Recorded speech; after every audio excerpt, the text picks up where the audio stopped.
എല്ലാ സജ്ജനങ്ങൾക്കും നമസ്കാരം. ആഞ്ജനേയ സ്വാമിയുടെ പ്രാർത്ഥന ഏറെ പ്രശസ്തമാണ്, വിശിഷ്ടമാണ്. നമ്മുടെ ചുറ്റുവട്ടത്തുള്ള ധാരാളം ക്ഷേത്രങ്ങളുണ്ട്. ഇവയിലെല്ലാം ശിവനും പാർവതിയും വിഷ്ണു ഭഗവാനും ശ്രീകൃഷ്ണനും അല്ലെങ്കിൽ അയ്യപ്പസ്വാമിയും ശ്രീരാമനും ഇങ്ങനെയുള്ള പ്രധാനമായ ധാരാളം മൂർത്തി സാന്നിധ്യങ്ങളെ നാം ആചരിക്കാറുണ്ട്. ആഞ്ജനേയ സ്വാമി ഒരു പ്രധാന ദേവനായല്ല, ശ്രീരാമസ്വാമിയുടെ കൂടെയുള്ള ഒരു ഉപമൂർത്തിയായാണ് ആചരിക്കുന്നത്.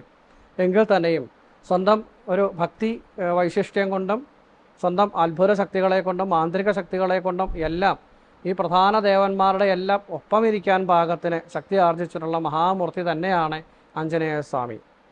പല ക്ഷേത്രങ്ങളിലും ഉപദേവനാണെങ്കിൽ പോലും ആ പ്രധാന ദേവനേക്കാൾ കൂടുതൽ പേരും പ്രശസ്തിയും ഐശ്വര്യത്തിലേക്കും ആഞ്ജനേയ സ്വാമി നമുക്ക് സുപരിചിതമാണ്. കവിയൂർ ക്ഷേത്രമൊക്കെ നമുക്കറിയാം. അവിടെ മഹാദേവനാണ് പ്രധാന മൂർത്തി, അവിടുത്തെ ഉപദേവനാണ് ആഞ്ജനേയ സ്വാമി. പക്ഷേ കവിയൂർ നമ്മൾ അറിയപ്പെടുന്നത് കപിയൂർ എന്നുള്ള പേരിലൊക്കെയാണ്, കപിയുടെ ഊര് എന്നുള്ള രീതിക്ക് തന്നെയാണ്. ഇങ്ങനെ ധാരാളം ക്ഷേത്രങ്ങളിലേക്ക് നോക്കിയാലും നമ്മൾ അന്വേഷിച്ച് ചെന്ന് കഴിയുമ്പോൾ പലയിടത്തും ഉപദേവൻ പ്രധാന ദേവനേക്കാളും പ്രശസ്തിയിലേക്കും അല്ലെങ്കിൽ പ്രാർത്ഥന നമുക്ക് അനുഗ്രഹം തരുന്നതിൽ കുറച്ചുകൂടെ വേഗത്തിൽ നമുക്ക് അനുഭവത്തിലുമൊക്കെ കാണാൻ സാധിക്കും. കൊട്ടാരക്കര ഗണപതി ക്ഷേത്രം മഹാദേവനാണ് പ്രധാനം, പക്ഷേ അവിടെ കൊട്ടാരക്കര ഗണപതിയുടെ പേരിലാണ് അറിയപ്പെടുന്നത്. ഇങ്ങനെ പല ക്ഷേത്രങ്ങളും ഉണ്ട്. അപ്പം അതുപോലെ തന്നെ ഈ ആഞ്ജനേയ സ്വാമിയും പലയിടത്തും വളരെ ചെറിയ രൂപമായി ചെറുതായിട്ടൊരു മൂലയിൽ ഇരിപ്പുണ്ടെങ്കിലും ആരും അതിനെ നിസ്സാരമായി കാണേണ്ട ഏറ്റവും ശക്തിയുള്ള മഹാമൂർത്തിയാണ് ആഞ്ജനേയ സ്വാമി. നാം ഒന്ന് വിളിച്ചു കഴിഞ്ഞാൽ ആ വിളിക്കുന്നിടത്ത് ഓടിയെത്തി നമ്മുടെ കൂടെ നിന്ന് നമ്മെ സഹായിക്കുന്ന അത്ഭുത മൂർത്തിയാണ് ആഞ്ജനേയ സ്വാമി. സാക്ഷാൽ വിഷ്ണു ഭഗവാൻ ശത്രുസംഹാരത്തിന് വേണ്ടി ശ്രീരാമ അവതാരമെടുത്ത് വരുന്ന ആ ഒരു സന്ദർഭത്തിൽ ശ്രീരാമനെ വിജയിക്കാൻ വേണ്ട എല്ലാ കാര്യങ്ങളും ചെയ്തു കൊടുത്തുകൊണ്ട് അദ്ദേഹത്തിൻ്റെ വലങ്കയായി നിന്ന അത്ഭുത മൂർത്തിയാണ് ആഞ്ജനേയ സ്വാമി. മഹാദേവൻ്റെ അംശമായി പറയുന്നുണ്ട്, വായുപുത്രനാണ്. ഇങ്ങനെ എല്ലാ ദേവന്മാരുടെയും അനുഗ്രഹത്തോടു കൂടിയ മൂർത്തി കൂടെയാണ് ആഞ്ജനേയ സ്വാമി.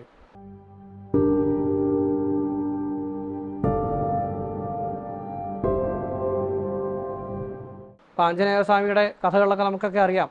സാക്ഷാൽ വായുതനയനായി സങ്കല്പം, ശിവ അവതാരമായി, ശിവ അംശമായി സങ്കല്പം, ശിവൻ തന്നെയാണെന്ന് പറയുന്നു, ശിവൻ്റെ പുത്രനായി പറയുന്നു. ഇങ്ങനെ പല രീതിയിൽ കഥകളുണ്ട്, ഐതിഹ്യങ്ങൾ നമുക്കൊക്കെ അറിയാം.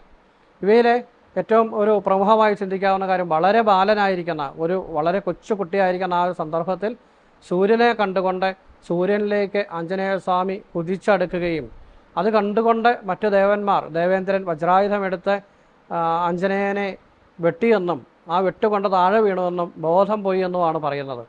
മരണം തന്നെ ആയി എന്നും ബോധം പോയി എന്നും പല രീതിയിൽ അതിന് വ്യാഖ്യാനങ്ങളുണ്ട്. ഇത് കണ്ടുകൊണ്ട് എല്ലാ ദേവന്മാരും അവിടെ എത്തിച്ചേരുകയും ആ വായുഭഗവാനെ ആശ്വസിപ്പിക്കാൻ വേണ്ടി, വായുഭഗവാന്റെ പുത്രനാണല്ലോ, വായുപുത്ര എന്നല്ലേ നമ്മളെ വിളിക്കുന്നത്, അദ്ദേഹത്തെ ആശ്വസിപ്പിക്കാൻ വേണ്ടി ഈ ആഞ്ജനേയ സ്വാമിക്ക് ബോധം തിരിച്ചു കൊടുത്തു, അല്ലെങ്കിൽ ജീവൻ തിരിച്ചു കൊടുത്തു. ഒപ്പം ധാരാളം സിദ്ധികളെ കൊടുത്തു.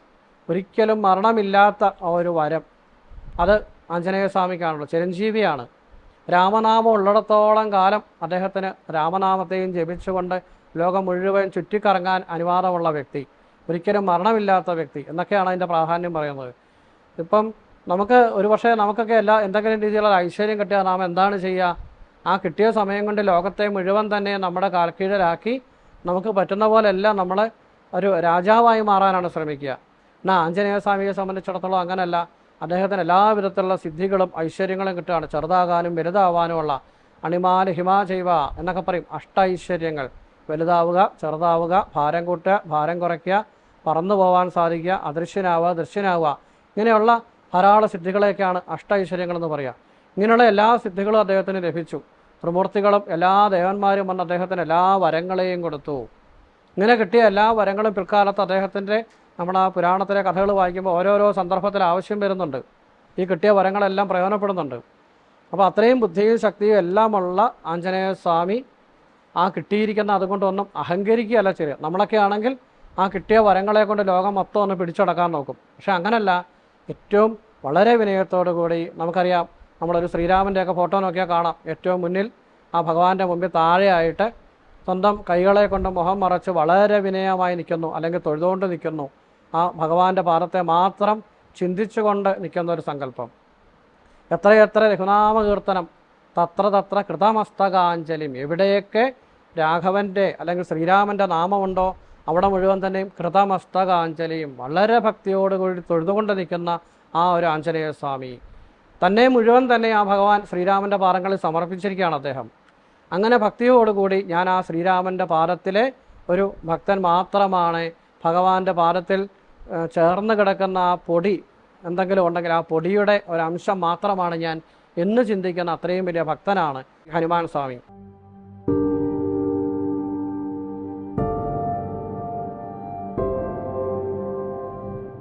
ഭക്തിയുടെ ശക്തി കൊണ്ടാണ് അദ്ദേഹത്തിന് ഇതെല്ലാം ചെയ്യാൻ സാധിച്ചത്. രാമരാവണ യുദ്ധം പോലെയുള്ള ആ സന്ദർഭങ്ങളെല്ലാം വായിക്കുമ്പോൾ നമുക്കറിയാം, കുറേ അങ്ങോട്ട് രാമായണത്തിൻ്റെ ആ യുദ്ധകാണ്ഡത്തിലേക്കൊക്കെ പോയി കഴിഞ്ഞാൽ ശ്രീരാമനേക്കാളും കൂടുതലായി ശോഭിക്കുന്നത് ഹനുമാൻ സ്വാമിയാണെന്നറിയാം. സുന്ദരകാണ്ഡമൊക്കെ വായിച്ചു കഴിഞ്ഞാൽ അവിടെ മുഴുവൻ തന്നെയും ആ ഹനുമാൻ്റെ പരാക്രമങ്ങൾ ഏറ്റവും വളരെ വിശദമായി പറയുകയാണ്.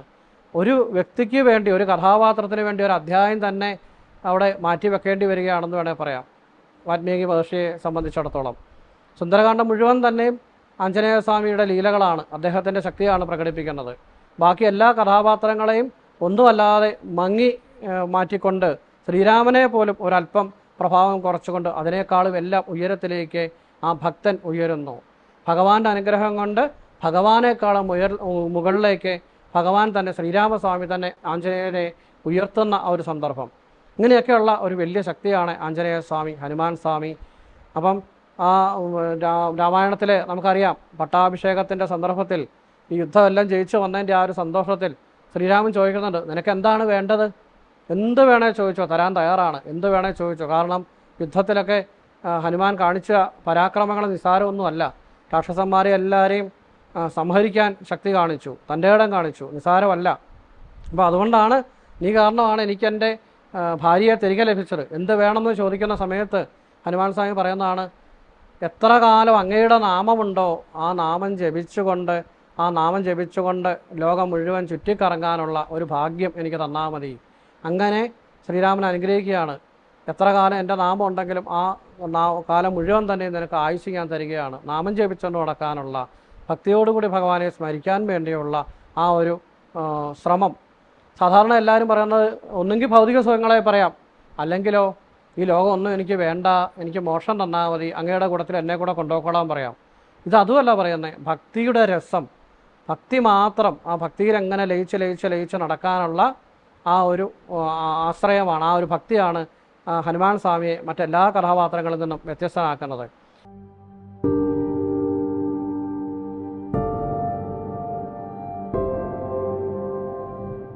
അങ്ങനെയുള്ള ആഞ്ജനേയ സ്വാമിയെ നാം പ്രാർത്ഥിക്കുമ്പോൾ ഏത് വിധത്തിലുള്ള ദുഃഖങ്ങളും ദുരിതങ്ങളും നമ്മെ മാറ്റിത്തരും, ഏത് വിധത്തിലുള്ള ആഗ്രഹങ്ങളെ സാധിപ്പിച്ചു തരും. ക്ഷിപ്രഫലസിദ്ധിയാണ് ആഞ്ജനേയ സ്വാമിയുടെ ഒരു ഫലം എന്ന് പറയുന്നത്. എന്താഗ്രഹിച്ചാലും അത് വളരെ പെട്ടെന്ന് തന്നെ സാധിച്ചു തരും. പല ക്ഷേത്രങ്ങളിലും ഉപദേവന്മാരായി ആഞ്ജനേയ സ്വാമിയുണ്ട്. ഉപദേവനാണെങ്കിലും ഞാൻ എടുത്തു പറയുന്നു, മഹാമൂർത്തിയേക്കാളും പ്രധാനമൂർത്തിയേക്കാളും എല്ലാ ശക്തി ആഞ്ജനേയ സ്വാമിക്കുണ്ട്. നിങ്ങളുടെ ജീവിതത്തിലെ ദുഃഖങ്ങളും ദുരിതങ്ങളും എന്ത് തന്നെയാണെങ്കിലും അത് നിങ്ങൾക്ക് ഭഗവാന്റെ മുമ്പിൽ നിങ്ങൾ പ്രാർത്ഥിച്ചുകൊണ്ട് സങ്കല്പിച്ചോളൂ, അവ മാറിക്കിട്ടും. ദാരിദ്ര്യ ദുഃഖം അനുഭവിക്കുന്നവർക്ക് ദാരിദ്ര്യ ദുഃഖം മാറാൻ വേണ്ടി ആഞ്ജനേയ സ്വാമിയോട് പറയാം. ധനം കടം കൊടുത്തിട്ട് തിരികെ കിട്ടാത്തവർക്ക് ആഞ്ജനേയ സ്വാമിയോട് പ്രാർത്ഥിക്കാം. കുട്ടികൾക്ക് വിദ്യാവിജയത്തിന് ആഞ്ജനേയ സ്വാമിയുടെ മന്ത്രങ്ങൾ ഏറ്റവും ഗുണകരമാണ്. അപ്പം നിങ്ങൾക്ക് ആഞ്ജനേയ സ്വാമിയെ പ്രാർത്ഥിക്കുന്നതിന് വേണ്ടി സാധിക്കുന്ന ദിവസങ്ങളെല്ലാം വൈഷ്ണവ പ്രാധാന്യമായ ദിവസങ്ങളിൽ പ്രാർത്ഥിക്കാം. ബുധനാഴ്ചയോ വ്യാഴാഴ്ചയോ പല ദിവസങ്ങളിൽ. ശ്രീരാമസ്വാമിയെ പ്രാർത്ഥിച്ചതിന് ശേഷം ആഞ്ജനേയ സ്വാമിയെ പ്രാർത്ഥിക്കുന്നത് ആഞ്ജനേയ സ്വാമിക്ക് കൂടുതൽ ഇഷ്ടമാണ് എന്നാണ് പറയുന്നത്.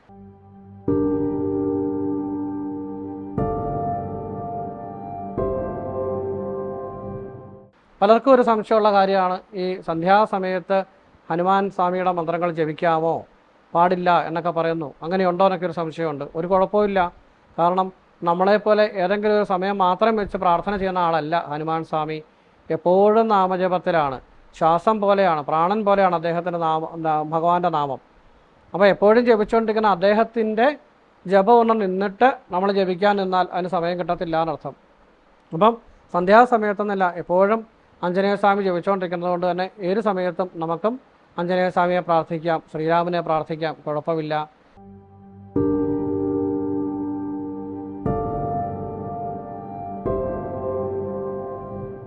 ഹനുമാൻ സ്വാമി ക്ഷേത്രത്തിൽ വെറ്റിലമാല ചാർത്തുന്നത് ഏറെ വിശിഷ്ടമാണ്.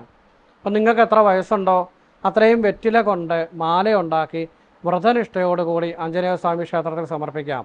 മത്സ്യാംസാദി ഭക്ഷണമൊക്കെ ഒഴിവാക്കി വ്രതമെടുത്തുകൊണ്ട് വെറ്റിലമാല ഉണ്ടാക്കി ശനിയാഴ്ച ദിവസമോ അല്ലെങ്കിൽ വ്യാഴാഴ്ച ദിവസമോ ആഞ്ജനേയ സ്വാമിക്ക് സമർപ്പിക്കുക. കാര്യസിദ്ധിക്ക് ഏറെ ഗുണകരമാണ്. 3, 5, 7, 12 ശനിയാഴ്ചയോ വ്യാഴാഴ്ചയോ ചെയ്യാം. അതുപോലെ വടമാല ചാർത്താറുണ്ട് പല ക്ഷേത്രങ്ങളിലും. അതുപോലെ അവിൽ നിവേദ്യം ഏറെ വിശിഷ്ടമാണ്. പഴവർഗ്ഗങ്ങൾ നിവേദിക്കുന്നത് ഏറെ വിശിഷ്ടമാണ്. നെയ്വിളക്ക് കൊളുത്തുന്നത് കാര്യസിദ്ധിക്കും ഐശ്വര്യത്തിനും എല്ലാം പ്രയോജനപ്പെടും. വ്രതമെടുത്ത് ജപിക്കാനൊക്കെ താല്പര്യമുള്ളവരാണോ, ആഞ്ജനേയസ്വാമിയുടെ ഏറെ വിശിഷ്ടമായൊരു മന്ത്രം ഓം ഹം ഹനുമതേ നമ. ശ്രദ്ധയോടുകൂടി അക്ഷരത്തെറ്റില്ലാതെ നല്ലവണ്ണം ശ്രീരാമദൂതനായിരിക്കുന്ന ശ്രീരാമഭക്തനായിരിക്കുന്ന ഭഗവാന്റെ രൂപത്തെ, ആഞ്ജനേയസ്വാമിയുടെ ആ രൂപത്തെ മനസ്സിൽ സങ്കല്പിച്ചുകൊണ്ട് ചൊല്ലുക. ഒരു 108 പ്രാവശ്യമോ 54 പ്രാവശ്യമോ 36 പ്രാവശ്യമൊക്കെ ജപിക്കാം. രാവിലെയും വൈകിട്ടും ജപിക്കാം. അത് തടസ്സങ്ങളൊക്കെ മാറി ഏതൊരു കാര്യത്തിൻ്റെ വിജയത്തിനും നമ്മെ സഹായിക്കും. വ്രതത്തോടു കൂടി ചെയ്താൽ ഏറെ വിശിഷ്ടമാണ്. പൗർണമി ദിവസമൊക്കെ ഈ ഒരു ആഞ്ജനേയ സ്വാമിയുടെ മന്ത്രജപത്തിന് കൂടുതൽ വിശിഷ്ടമാണ്. വൈഷ്ണവ ആരാധനയുടെ ദിവസങ്ങളെല്ലാം എന്നുവെച്ചാൽ രോഹിണി നക്ഷത്രം, തിരുവോണ നക്ഷത്രം, ബുധനാഴ്ച, വ്യാഴാഴ്ച ഇങ്ങനെയുള്ള ദിവസങ്ങളെല്ലാം ആഞ്ജനേയ സ്വാമിയുടെ ജപപ്രാർത്ഥനകൾക്ക് ഗുണകരമാണ്. അതുപോലെ രാമായണം പാരായണം ചെയ്യുന്നതും അതിൽ ആഞ്ജനേയ സ്വാമിയെ പരാമർശിക്കുന്ന ഭാഗങ്ങൾ പാരായണം ചെയ്യുന്നതും എല്ലാം വളരെ വിശിഷ്ടമാണ്.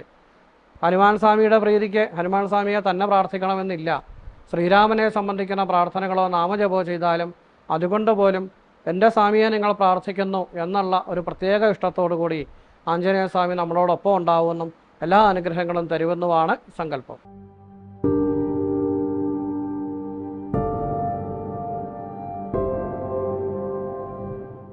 സ്ത്രീകൾ ദീർഘമാംഗല്യത്തിന് വേണ്ടി സിന്ദൂരം തൊടുന്നത് പോലെ തന്നെ സീതാദേവിയുടെ നിർദ്ദേശപ്രകാരം ആഞ്ജനേയ സ്വാമിയും കുങ്കുമം ധരിച്ചു എന്നാണ് സങ്കല്പം. അല്ലെങ്കിൽ സീതാദേവി തന്നെ പ്രസാദമായി ആഞ്ജനേയ സ്വാമിക്ക് കൊടുത്തുവെന്നും അത് വളരെയധികം ഭക്തി പാരവശ്യത്തോടുകൂടി സ്വന്തം ദേഹത്തിലേക്ക് ആലേപനം ചെയ്തു എന്നൊക്കെയാണ് ഐതിഹ്യം.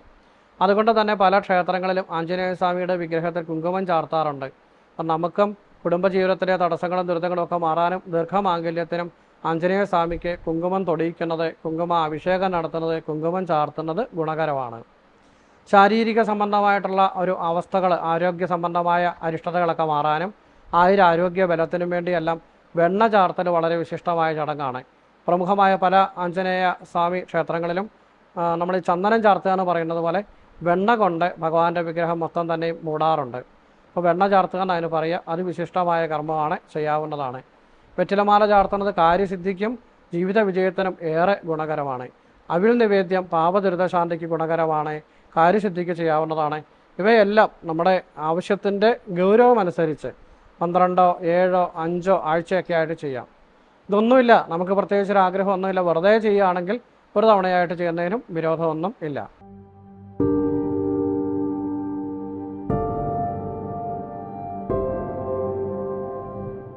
ആഞ്ജനേയ സ്വാമിക്ക് കദളിപ്പഴം നിവേദിക്കുന്നതും അത് പ്രസാദമായി കുട്ടികളെ സേവിപ്പിക്കുന്നതും കുട്ടികളുടെ ഓർമ്മശക്തിയും ബുദ്ധിശക്തിയും പ്രയോജനപ്പെടാൻ കുറച്ചുകൂടെ നല്ല രീതിയിലാവാനെല്ലാം സഹായകരമാണ്. ഇപ്പോൾ സാധാരണ വിദ്യാസമ്പന്നമായ കുട്ടികൾക്ക് ഉഴപ്പൊക്കെ ഉണ്ടെങ്കിൽ അത് മാറാൻ വേണ്ടി ഒരു 12 ദിവസമോ 21 ദിവസമോ ഒക്കെ ആഞ്ജനേയ സ്വാമിക്ക് വെണ്ണ നിവേദിച്ചിട്ടോ അല്ലെങ്കിൽ പഞ്ചസാര നിവേദിച്ചിട്ടോ അല്ലെങ്കിൽ കദളിപ്പഴം നിവേദിച്ചോ കുട്ടികളെ സേവിപ്പിക്കാൻ പറയാറുണ്ട്. അപ്പോൾ അങ്ങനെ ചെയ്യണം എന്ന ആഗ്രഹമുള്ളവരെ ഒരു വ്രതത്തോടു കൂടി വേണം അത്രയും ദിവസം ചെയ്യാൻ. സമീപത്തുള്ള ആഞ്ജനേയ സ്വാമി ക്ഷേത്രത്തിൽ ചെന്ന് വെണ്ണയോ പഞ്ചസാരയോ കദളിപ്പഴമോ കൊണ്ട കൊടുത്ത് ഭഗവാന് നിവേദിച്ച് അത് പ്രസാദമായി വാങ്ങിച്ച് വെറും വയറ്റിൽ സേവിക്കുക. ഇങ്ങനെ ചെയ്യുന്നത് ആ ഭഗവാന്റെ ഒരു അനുഗ്രഹം കൊണ്ട് നമുക്ക് ഓർമ്മശക്തിയും ബുദ്ധിശക്തിയും എല്ലാം കൂടും എന്നാണ് പറയുക.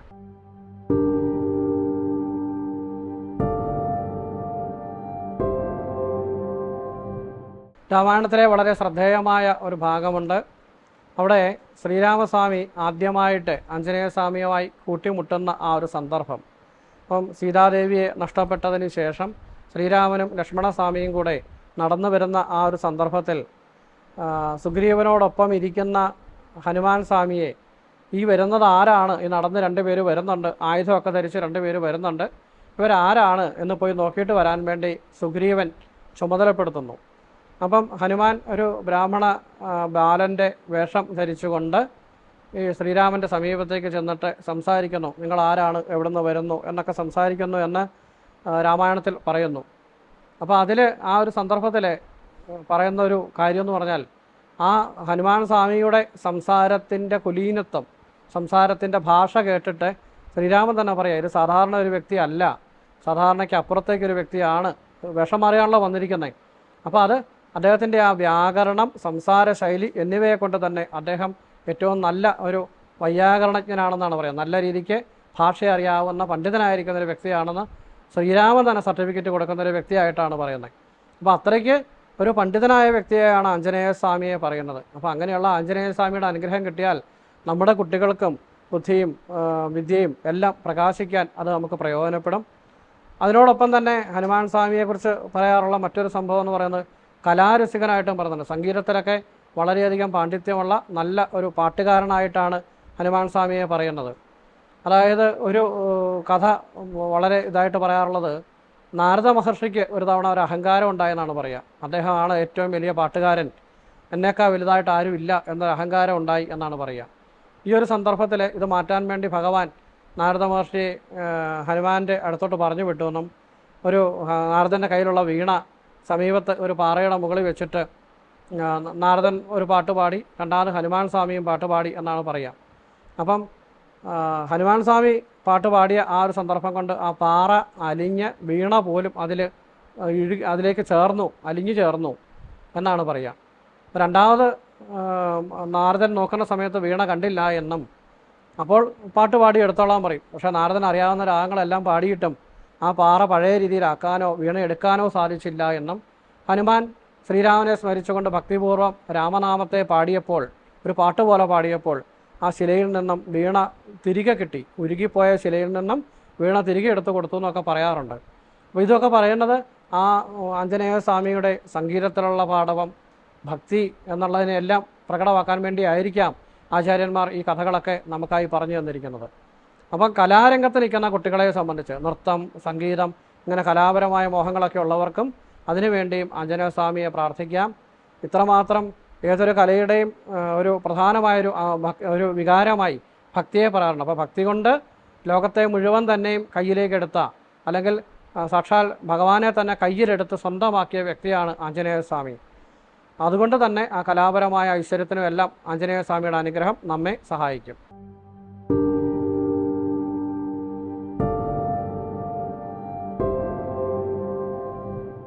ആഞ്ജനേയ സ്വാമിയുടെ അനുഗ്രഹത്തിന് രാമായണ പാരായണം ഏറെ വിശിഷ്ടമാണ്. അതിൽ തന്നെ സുന്ദരകാന്ഡം പാരായണം ചെയ്യുന്നത് വളരെയധികം നമ്മുടെ മനസ്സിന് ഒരു സന്തോഷവും സമാധാനവും കിട്ടാനും പാപദോഷ ദുരിതശാന്തിക്കും എല്ലാം ഗുണകരമാണ്. സുന്ദരകാന്ഡത്തിലെ ലങ്കാമർദ്ദനം എന്ന് പറയുന്ന ഭാഗവും അതുപോലെ ആഞ്ജനേയ സ്വാമി അവിടെ ലങ്കയിൽ ചെന്ന് ചെയ്യുന്ന ആ പരാക്രമങ്ങൾ മുഴുവൻ തന്നെയും എല്ലാം ഏറെ വിശിഷ്ടമായ കാര്യങ്ങളാണ്. മനസ്സിൻ്റെ ഒരു ധൈര്യവും ശക്തിയും എല്ലാം കിട്ടാനും നമ്മുടെ നിത്യജീവിതത്തിലെ ദുഃഖദുരിതങ്ങളിൽ നിന്നെല്ലാം പിടിച്ചു നിൽക്കാൻ വേണ്ട ഒരു ആർജവവും ശക്തിയെല്ലാം നമുക്ക് കിട്ടാനും എല്ലാം ഈ ഒരു ഭാഗം പാരായണം ചെയ്യുന്നത് നമ്മെ സഹായിക്കും. അതുപോലെ തന്നെ ഹനുമാൻ ചാലീസ എന്ന് പറയുന്ന വിശിഷ്ടമായൊരു കൃതിയുണ്ട്. തെറ്റുകൂടാതെ വായിക്കാൻ അറിയാവുന്നവർക്ക് നിത്യേന പാരായണം ചെയ്യാം.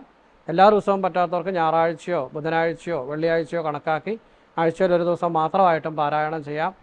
കേരളീയ സമ്പ്രദായപ്രകാരം ഹനുമാൻ ചാലീസയ്ക്ക് പ്രചാരം കുറവാണ്. നോർത്ത് ഇന്ത്യൻ രീതിയിലൊക്കെയാണ് അത് കൂടുതലായിട്ടും ജപിച്ചു വരുന്നതെന്ന് തോന്നുന്നു. അപ്പം കുഴപ്പമില്ല, നമുക്ക് സാധിക്കുന്നവർക്ക്, തെറ്റുകൂടാതെ പാരായണം ചെയ്യാൻ സാധിക്കുന്നവർക്ക് അത് പാരായണം ചെയ്യാം. അതും നമുക്കൊരു സഹായകരമാണ്. അപ്പോൾ ആഞ്ജനേയ സ്വാമിയുടെ ഏറ്റവും വിശിഷ്ടമായ മന്ത്രം ഓം ഹം ഹനുമതേ നമ എന്നതാണ്. വളരെ ശക്തിയുള്ള മന്ത്രമാണ്. ഭക്തിപൂർവം ആദ്യം ശ്രീരാമസ്വാമിയെ ഓം രാമായ നമ എന്ന മന്ത്രം ഒരു 8 പ്രാവശ്യമെങ്കിലും ജപിക്കുക. അതിനോടൊപ്പം ഈ ഹം ഹനുമതേ നമ എന്നുള്ള മന്ത്രം നിങ്ങൾക്ക് ഇഷ്ടമുള്ളതിൻ്റെ അത്രയും പ്രാവശ്യം 8, 36, 108 പറ്റുന്നതുപോലെ ജപിക്കുക. ജപിക്കുന്ന സമയത്ത് ശുദ്ധമായ വൃത്തിയുള്ള വെള്ള വസ്ത്രമോ അല്ലെങ്കിൽ മഞ്ഞ വസ്ത്രമോ ധരിച്ചുകൊണ്ട് ജപിക്കാം. ഒരു നെയ്വിളക്ക് കൊളുത്തി വെച്ച് ജപിക്കാം. ആഞ്ജനേയ സ്വാമിയുടെയോ ശ്രീരാമസ്വാമിയുടെയോ ചിത്രം ഉണ്ടെങ്കിൽ അതൊക്കെ മുന്നിൽ വെച്ച് രൂപത്തെയൊക്കെ മനസ്സിൽ നന്നായി സങ്കല്പിച്ചുകൊണ്ട് ജപിക്കാം. ഇങ്ങനെയൊക്കെ ചെയ്യുന്ന ജപം വളരെ വേഗത്തിൽ നിങ്ങൾക്ക് എല്ലാ കാര്യസിദ്ധിയും നൽകട്ടെ.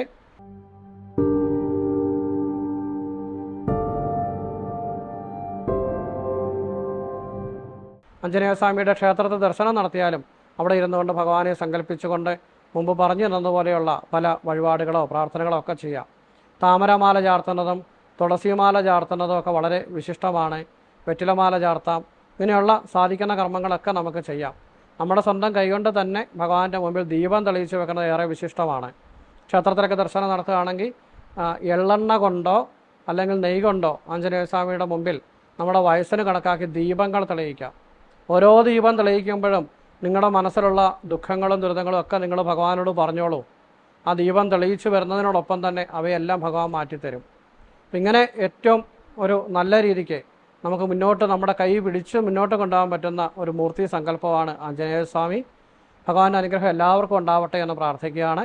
എല്ലാ സജ്ജനങ്ങൾക്കും സ്നേഹാദരപൂർവ്വം നന്ദി, നമസ്കാരം.